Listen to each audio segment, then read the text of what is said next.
ભારે વરસાદને લઈને જાહેર અપીલ. વોર્ડ નંબર 8ના કરોડિયા વિસ્તાર તેમજ વડોદરાના તમામ નીચાણવાળા વિસ્તારોના નાગરિકોને વિનંતી છે કે ભારે વરસાદ દરમિયાન ખાસ સાવચેત રહો.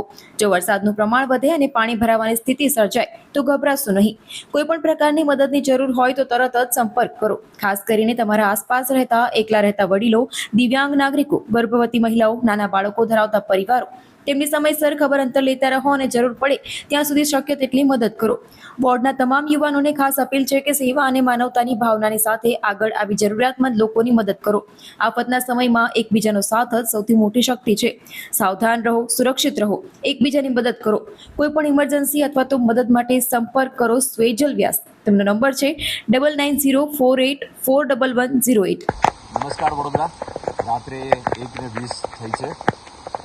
ઘણા બધા વિસ્તારોમાં આવા નીચાણવાળા વિસ્તારો છે કે જ્યાં પાણી ભરાયા છે અને એ પાણી એટલા બધા ભરાયા છે કે લોકોને ઘણી બધી મુશ્કેલીઓનો સામનો કરવો પડતો હશે.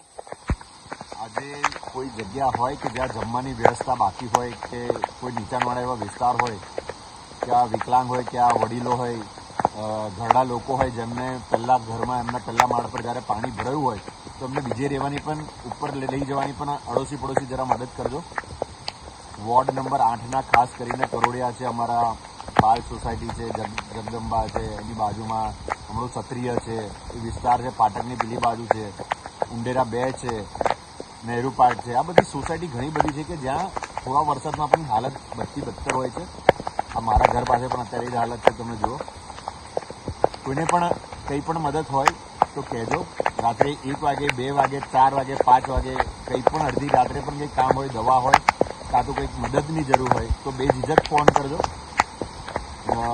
જ્યાં સ્લમ વિસ્તાર છે કે જ્યાં ઝૂંપડીઓ છે કે જ્યાં જમવાનાની વ્યવસ્થા કદાચ ના થઈ, રોજિંદુ કમાતા હોય લોકોને, તો એ પણ જાણ કરજો. અમે જમવાની વ્યવસ્થા કરીશું.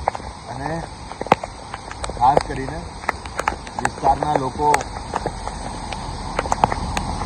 ધ્યાન રાખજો. આ પાણી વધારે છે, કદાચ વરસાદ વધુ થાય અને વધારે કંઈ તકલીફ થાય તો બહુ જ્યાં પાણી ભરાય ત્યાં જતા ના, એનું ધ્યાન રાખજો. નેતાઓ ચૂંટાયેલા તો અત્યારે ઘરે ઊંઘી ગયા હશે. એનું તો ઇલેક્શન પતી ગયું છે, ઇલેક્શનમાં જ દેખાશે. પણ આપણે અમારા જેવા લોકો કાયમ રહ્યા છે અને કાયમ તમારી સાથે રહીશું. અડધી રાત્રે પણ કંઈક જરૂર હોય તોય કહેજો. અને આ વરસાદમાં ખાસ ધ્યાન રાખજો. કામ વગર ઘરની બહાર ના નીકળશો.